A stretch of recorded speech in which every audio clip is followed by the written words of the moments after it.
Welcome to the introductory section on global systems and global governance. So this unit then has a range of different themes.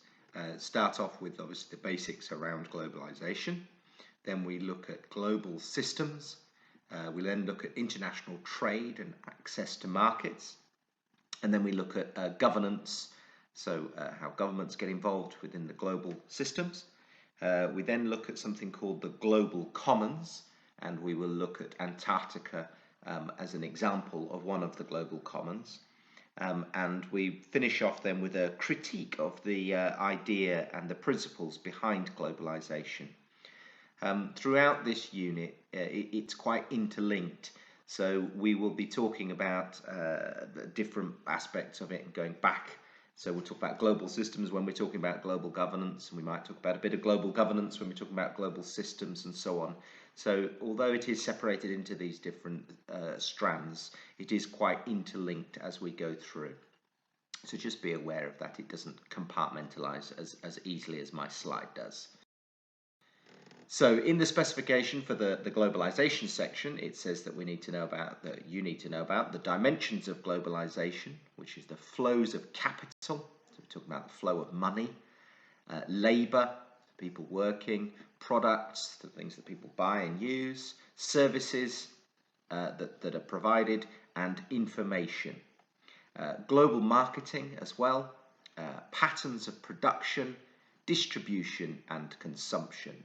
So sort of broad sort of business studies, I suppose, in a way, and how that works across the world. We then also need to understand about factors in globalization. So the factors, what's made globalization happen across the world. So we look at the development of different technologies, we look at systems and relationships, including financial systems, transport systems, security. Think about things like sort of war and weapons and so on, and how that might have changed and encouraged or discouraged globalization, communications across the world, management and information systems, and also the trade agreements that we have across the world. So that's a sort of broad outline of what we're going to look at. I know there's a lot there, but we will break it down as we go through this first section. So we're starting then with a sort of broad idea of what's happening and of what globalization is. And we're looking then at it being the growing interdependence of countries. So interdependence is when they relate to each other and they link to each other. So more and more around the world, countries are linked into each other and rely on each other to be able to function effectively. And this then relates to a range of different aspects of the world. So this interdependence is in terms of politics. So our governments don't, and our politicians don't work on their own. They work in combination with other people around the world, other politicians around the world. And they're affected by the decisions that are made by the people around the world as well. Trade is another key aspect of globalization. Pollution as well, thinking that pollution, well, it crosses borders. Just because I've made if I pollute in my country, if we think about a river or even the air or the sea, those things spread across the world and across the borders of countries. So pollution is definitely something that is global. Communications, obviously with the internet, has been a very, very global communication tool. But before that, the telephones, telephone communications also linked things across the world rapidly as well. Travel, obviously, with aeroplanes and boats and the ability to travel around the world, that links us all together. Money can be transferred very easily across different countries around the world, and so much to the extent that a large block of countries in the EU have chosen to get rid of their own money, and they actually have the money that they share together. And next is culture. So we actually share, we watch a lot of the same TV shows. We listen to a lot of the same music around the world. And the music that we listen to is also shaped and altered by different places and different parts of the world. So our cultures have become more global, more intermingled, mixed up together. And finally then migration, obviously the movement of people from one country to another to live is also a key feature of globalization. So what I want you to do now is to, in your booklet, is just to write down the broad definition of globalization, to just explain what you understand by the word interdependence. It's a sort of key word, so we need to make sure you can define that. And then using those 8 different aspects that I've just been through, I want to try and give a more detailed explanation of what we mean by globalization. So to talk about politics and trade and communications and all of those different 8 things, to give a bit more detail to that. So if you want to pause this video now, and then you can fill in those different sections then. Okay, welcome back.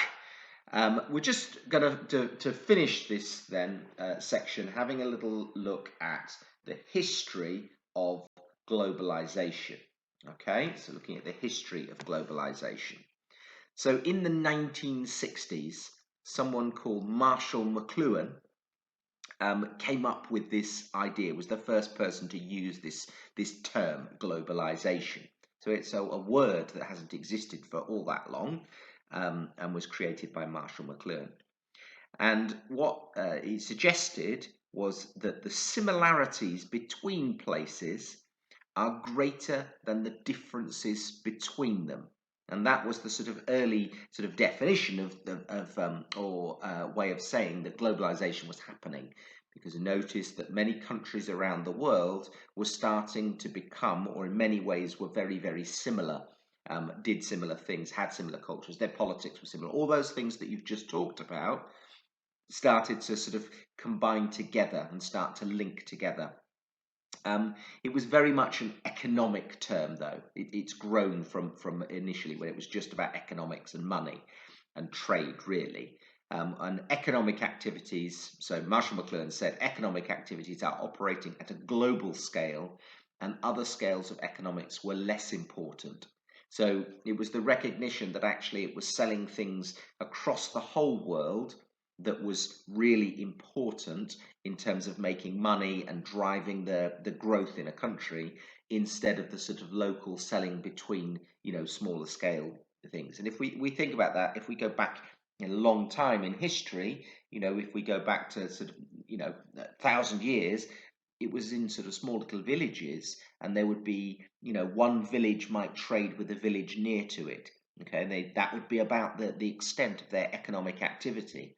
Whereas what we saw from the sort of 1960s and before that as well is that there was a growth in actual economic activities of selling goods from one country to another country, and that was the sort of more global scale of economics, and where most money. And Marshall McLuhan recognised that it was this global scale that was starting to sort of take over and becoming much more important than one village selling to another village in little local sales. And that then is our little brief history there of globalization. So again, if you want to just fill in and use that to fill in that section in your book.